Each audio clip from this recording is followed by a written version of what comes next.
In today's guide, we are going to offer you a step-by-step tutorial on how you can manage to grow potatoes, from selecting the best place to plant, the best varieties, how to plant, how to control the common pests and diseases, and of course, at the end, harvesting. And a bonus tip on your common queries or the questions that you ask to ensure that you manage to succeed in potatoes farming. Well, I'm Kelvin Wairimu from FarmWorks. FarmWorks, it's an agricultural solution center where we train you farmers on maximizing and making the best out of your farming. We say our aim is to ensure that you get an extra coin in your pocket. Now, if you are here and you've not managed to subscribe, kindly make sure that you subscribe and share. What we usually appreciate and feel happy of is that the fact that you're here, it means that you are this focused farmer who really want to get the detail and also realistic solutions that can manage to empower and grow your farming. We know that farming is key and it is a business to you. So we really appreciate the fact that you are here. And don't forget that you can manage to share this with other farmers so that we can enlighten each other and help each other grow. To begin with, let's answer this question. Why should one grow potatoes? I know this is a question in your head, and especially for farmers who haven't decided to do potatoes. The number one reason that you should plant potatoes is the fact that they mature very fast, within 90 to 120 days. Then, market. There is always a ready market for potatoes. Yes. However, when it comes to profitability, that's where we draw the line. Because profitability now depends with the market supply, and also it tends to depend with where your farm is located and how easy you can manage to access the market from your point. Therefore, you find that most farmers in rural areas and who have a little production cannot manage to supply their 2, 3, 4, 5 or 10 bags to the market, and therefore tend to depend on brokers who use this opportunity to exploit them and take advantage of them, end up buying at low prices, while for them they make a kill. The only time that most farmers tend to make a profit is when there is kind of shortage in the market, and therefore brokers have little options to buy from, and therefore ends up buying from these farmers. But if you can manage to access the market, potatoes is a very good variety for you to do and a good choice of crop that you can manage to venture. Where should you plant potatoes? Potatoes all require these ideal conditions. They tend to thrive in cool temperatures of between 15 and 20 degrees Celsius. And the best areas to plant potatoes commercially and with these ideal conditions are Nyeri, Kiambu, Narok, Bomet, Nyandarua, Nakuru, Meru, and Elgeyo Marakwet. Potatoes require well-drained loamy soil with a pH of 5.5 to 6.5. It's good to avoid planting them on clay soil or water-logged soils to prevent them from rotting. With this, let's check on the best potato varieties that you can plant. I will focus on 3 of them, though there are many. And number 1, which is very famous, is Shangi. It's a fast maturing variety within 90 days. It's high yielding, between 10 and 15 tons per acre, and it's very popular for chips. It also has low dormancy, meaning that they will germinate fast, and has high resistance to blight, which makes it economical to manage in controlling the common disease, which we shall focus in a later section. The other variety is Kenya Mpya. It's a good disease-resistant variety and tends to mature at 100 to 120 days and tends to yield between 12 and 18 tons. Another variety is Crown IG70. It's a new color variety, and this one tends to yield between 15 and 20 tons and it's also blight resistant. Other varieties, like I mentioned, include Sherekea and Marquis. For better yields, always choose certified seeds. And these certified seeds, you can manage to buy them at color centers. Yes, this is the only place that I know it's guaranteed of certified seeds. Like Carlo Tigoni, they have a lot of these certified seeds. The only problem with buying from farmers who purport to have these certified seeds is that you cannot have the 100% trust or guarantee that these are indeed certified seeds. Let's jump into how you plant your potatoes. Plow the land as loose as possible and make it free of weeds. Plant the seeds at 30 centimeters apart in nose and 75 centimeters apart. And you can sow them now 10 to 15 centimeters deep. The main target is to have at least 14,000 and 16,000 plants per acre. The best time to plant potatoes in Kenya is often during the rainy seasons, that is March, May, or October around December. Potatoes require a lot of water to grow and expand. Yes.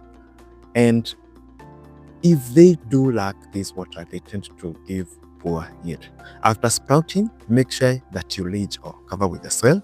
Ledging helps protect the tuber from the soil damage, and which can cause the tuber greening. Normally, potatoes take between 90 to 120 days to grow and mature in Kenya. After planting, let's check the feeding and the fertilizers. And here are the best fertilizers for potatoes farming in Kenya. In commercial potato farming, it's always ideal to carry out soil testing to establish the pH, nutritional content, and also the health status. Before planting, apply 2 to 3 tons of well-decomposed manure per acre and mix evenly. Apply DAP, the 1860, at the rate of 50 kg per acre 21 days after sowing. Later, 60 days after sowing, you can top dress now with NPK 17 at the rate of 50 kg per acre. DAP and NPK 17 are the best fertilizers for potatoes farming in Kenya. What happens when you plant and then the rain subsidizes?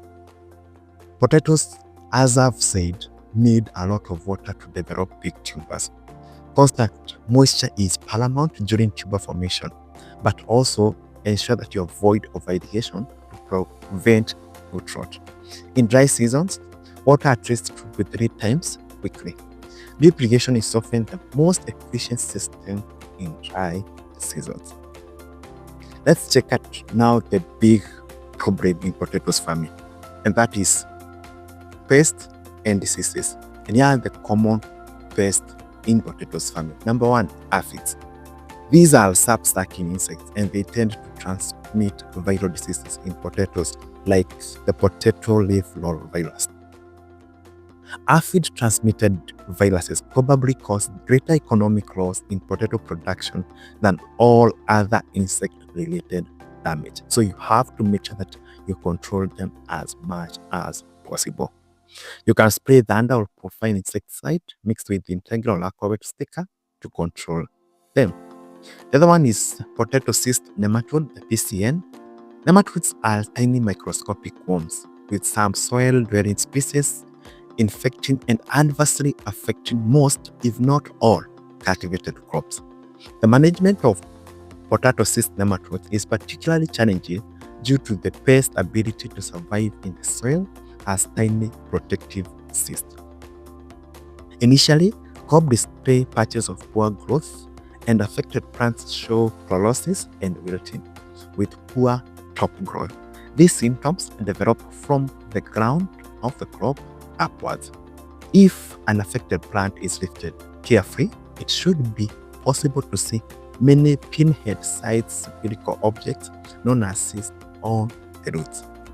Nematode cysts are the dead bodies of females which can contain 200 to 600 eggs each. The cyst may be white, yellow, chestnut brown in color, and can be seen more readily with the aid of a hand lens. Every infested plant die prematurely and yield a poor crop of undersized tubers that often show signs of rotting. When an area is first infected by potato cyst nematode, only a small part of it may be affected. But in successive years, the population will increase and spread through the movement of the soil. The affected area will enlarge until it becomes impossible to grow worthwhile potatoes. The best solution is crop rotation, or planting them in fields that had never been planted before. That's the best solution for these nematodes. So there are also some chemicals like the nematicides that you can use, but they're not as effective as opting to plant these potatoes in an area that it had never been done before. The common disease in potatoes farming, and this number one is the most destructive disease that has kicked out most potatoes farming from this business, and it's late blight. It is a fungal disease with first symptoms of late blight in the field being small, light to dark green, circular to irregular shaped, water-soaked spots. These lesions usually appear first on the lower leaves. Lesions often begin to develop near the leaf tips or edges where the dew is retained the longest. During cold, moist weather, these lesions expand rapidly into large, dark brown or black lesions, often appearing greasy. These lesions also frequently are surrounded by yellow chloric halo. Now, the best solution to this is making sure that you apply fungicide preventively. And a good common fungicide that you can use is the Ridogel Gold. This one will help prevent the infection. Once infected, sometimes it becomes hard to control it. Another worst disease is bacteria wilt. Bacteria wilt is caused by a soil-borne bacterium. Wilting is the first seen as the dropping of the tip of some of the lower leaves, similar to that caused by temporary shortage of water. Actually, you may confuse it to water stress. At first, only one branch on a hill may show wilting. Affected leaves later become permanently wilted and roll upwards and inwards from the margin. The wilting then extends to the leaves further up the stem and is followed by yellowing of the leaves. This yellowing, wilting, and in-rolling of the leaves makes diseased plant very obvious, especially when surrounded by the healthy plants.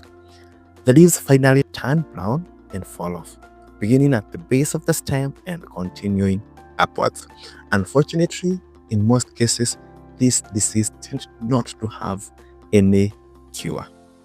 But you can prevent the infection by planting using certified seeds and also doing it in a crop field that it had never planted before.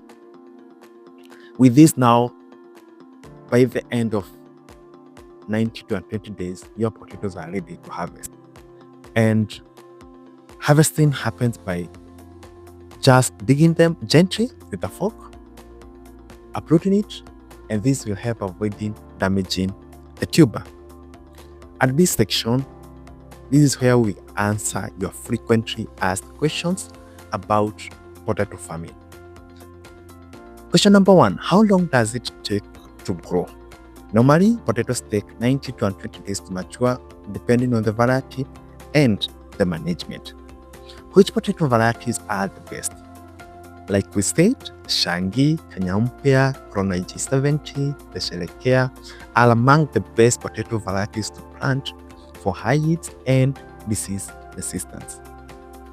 What are ideal conditions for planting potatoes? Of course, the cool climate of 15 to 20 degrees, having a loamy soil with a pH of 5.5 to 6.5, and good rainfall. These are ideal for potato farming. Is potato farming profitable? Now, profitability depends on market prices and also the yield per acre. And a good market price, you can make a profit between 90,000 and 200 per acre. And don't forget, also, loss is inevitable, and especially when prices crash. So profitability is a 50-50 ratio. Now, another question that especially new potato farmers ask is, what causes low yields? And of course, as I keep saying, poor seed quality, pests, diseases, and poor management are the main factors that cause poor potato yields. Which fertilizers are the best? We have the DAP for planting, NPK 1717 for top dressing. These are the best for potato success. And finally, where can you buy certified seeds? If you can manage to reach color centers, I believe they have the best potato certified seeds. What are the costs? Now, the cost of farming potatoes range from 100,000 to 150,000 per acre, and this one is for the seeds, fertilizer, and labor. And of course, it tends to vary with region and also your management. Now, with this, you can start your potato farming today or expand your existing one. Don't mind sharing your tips and questions in the comment section. We shall answer them directly. Thanks for watching, and let me see you next on our guide on how you can manage to grow tomatoes successfully from seed to harvest. And thank you, and see you next.